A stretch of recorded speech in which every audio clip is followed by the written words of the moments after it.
Halo, selamat datang. Pernah nggak sih Anda kepikiran, apa sebetulnya yang bikin sebuah sekolah itu jadi luar biasa? Bukan cuma soal gedungnya yang megah atau nilai muridnya yang tinggi. Pasti ada sesuatu yang lebih dalam. Nah, kali ini kita akan coba bedah mesin internal sebuah sekolah untuk menemukan jawabannya. Coba deh, kita sama-sama mikir, sekolah yang unggul itu kayak gimana sih? Mungkin yang langsung muncul di kepala kita itu guru-gurunya hebat, fasilitasnya lengkap, atau nilai ujiannya sempurna. Itu semua penting, tentu saja. Tapi kalau kita cuma lihat bagian-bagian itu secara terpisah, kita bisa kehilangan gambaran besarnya. Kita butuh semacam kacamata khusus untuk melihat gimana semua itu saling terhubung. Nah, ini dia nih, daftar impian hampir semua sekolah. Pemimpin yang kuat, nilai yang bagus, kurikulum yang relevan. Ini semua adalah hasil akhir yang kita mau, kan? Tapi pertanyaannya, gimana cara sampai ke sana? Soalnya punya semua ini satu-satu, itu ibarat punya semua onderdil mobil balap paling canggih tapi belum dirakit. Kuncinya itu bukan di tiap bagiannya, tapi gimana semua onderdil ini bisa bekerja bareng secara harmonis. Oke, ini dia peta perjalanan kita hari ini. Kita mulai dari mimpi tentang sekolah berkualitas, terus kita pinjam alat bedah canggih dari dunia konsultan, kita belah sekolah jadi dua bagian utama, dan yang paling penting, kita akan lihat gimana caranya menyatukan visi yang ada di atas kertas dengan kenyataan di lapangan. Sudah siap? Yuk kita mulai. Oke, bagian pertama. Mengejar kualitas itu bukan cuma sekedar mencentang daftar belanjaan. Sekolah itu lebih mirip sebuah ekosistem yang hidup. Kalau kita ganti satu jenis tanaman, itu pasti akan memengaruhi serangga, tanah, dan tanaman lainnya kan? Nah, sama kayak di sekolah. Kita nggak bisa asal ganti kurikulum tanpa mikirin dampaknya ke guru, ke siswa, dan bahkan ke cara sekolah berkomunikasi sama orang tua. Semuanya saling terkait. Nah, untuk membedah ekosistem yang rumit ini, kita butuh alat yang pas. Kenalan yuk, sama model McKinsey 7S. Namanya mungkin terdengar rumit, tapi tenang aja. Anggap saja ini semacam alat ronsen yang biasa dipakai konsultan-konsultan top dunia untuk ngecek kesehatan sebuah organisasi dan, dalam kasus kita, sebuah sekolah. Untuk memastikan semua bagiannya bergerak ke arah yang sama. Jadi, apa sih inti dari model ini? Sebenarnya simpel banget. Ada 7 faktor internal yang semuanya harus nyambung satu sama lain. Dan kata kuncinya di sini adalah selaras. Coba bayangin sebuah band musik. Drummernya jago, gitarisnya keren. Tapi kalau mereka main dengan tempo yang beda-beda, musiknya bakal jadi berantakan kan? Nah, persis itulah yang terjadi kalau 7 elemen di sekolah ini nggak selaras. Yang menarik, 7 elemen ini dibagi lagi jadi 2 kelompok. Ada yang namanya elemen keras atau hard S, ini adalah hal-hal yang kelihatan, yang bisa kita pegang, bisa kita cetak di kertas. Anggap aja ini kerangka atau tulang belulang sekolahnya. Terus ada juga elemen lunak atau soft S. Nah yang ini lebih kayak jiwa dan kepribadiannya. Nggak kelihatan, tapi justru ini yang sangat menentukan gimana sekolah itu terasa dan bergerak. Yuk kita bedah tulang belulangnya dulu. Elemen keras. Ini adalah bagian-bagian yang paling gampang diatur sama manajemen sekolah. Semua yang tertulis di dokumen resmi, tergambar di bagian organisasi, dan direncanakan di dalam rapat. Ini fondasi yang kelihatan jelas. Pertama, strategi. Ini bukan sekedar pajangan visi misi di lobi sekolah ya, ini adalah Google Maps-nya sekolah. Strategi itu menjawab pertanyaan penting. Di antara ribuan sekolah lain, apa yang bikin kita beda? Gimana cara kita jadi yang terbaik? Ini adalah rencana besar yang jadi penunjuk arah semua keputusan. Kedua, struktur. Kalau strategi itu tujuannya, struktur itu tentang siapa mengerjakan apa. Ini adalah bagian organisasi yang benar-benar hidup. Siapa lapor ke siapa? Apa guru bisa langsung ngobrol ke kepala sekolah atau harus lewat koordinator dulu? Struktur yang bagus itu bikin kerjaan lancar, bukan malah jadi birokrasi yang ribet. Dan elemen keras yang ketiga adalah sistem.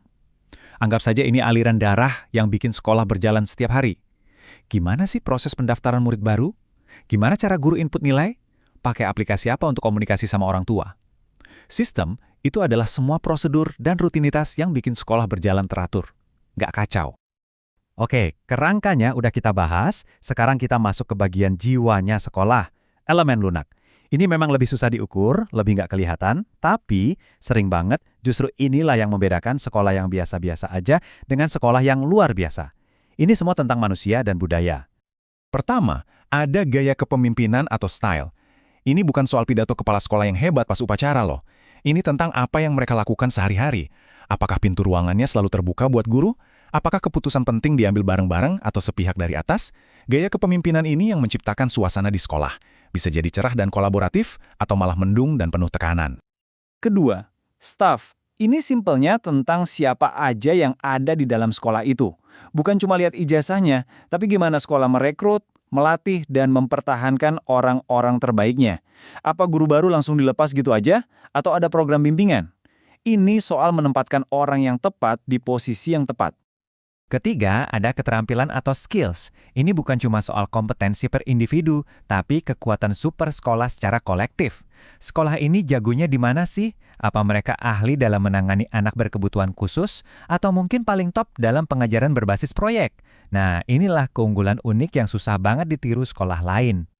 Dan yang terakhir, yang ada di pusat dari semuanya adalah nilai-nilai bersama atau shared values.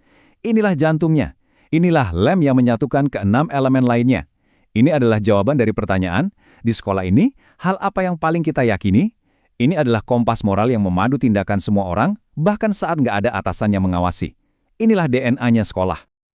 Oke, kita udah kenalan sama 7 elemennya. Sekarang bagian yang paling seru. Gimana cara pakai alat ini untuk bikin perubahan yang nyata? Soalnya, tujuan model ini bukan cuma jadi pajangan atau laporan, tapi jadi pemicu aksi. Dan kuncinya, sekali lagi, adalah keselarasan. Kutipan ini benar-benar merangkum semuanya. Ini tuh efek domino. Kita nggak bisa, misalnya, mengubah struktur organisasi tanpa memikirkan gimana sistemnya akan berubah atau keterampilan apa yang sekarang jadi dibutuhkan.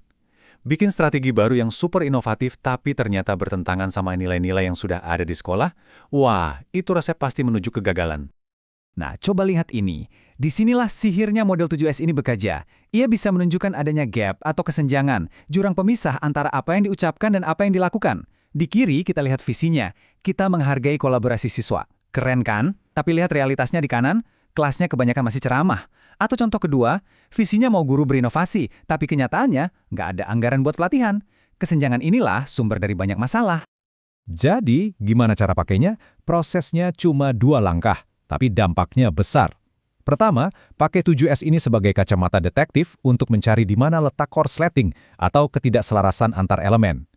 Kedua, setelah penyakitnya ketemu, barulah kita bisa merancang obat yang tepat sasaran untuk menyembuhkan akarnya. Bukan cuma kasih solusi tambah sulam. Dan alat ini gunanya banyak banget.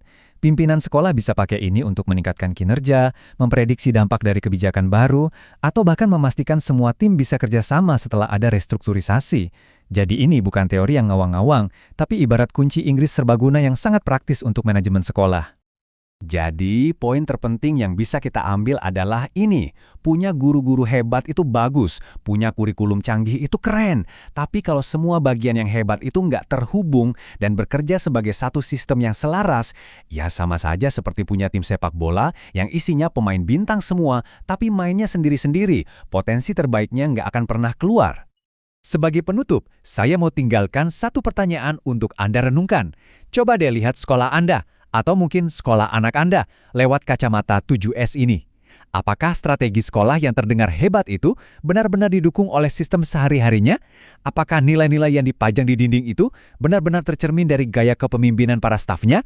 Karena pada akhirnya, keselarasan itu bukan cuma kata-kata indah, tapi itulah kunci sesungguhnya menuju sekolah yang benar-benar unggul.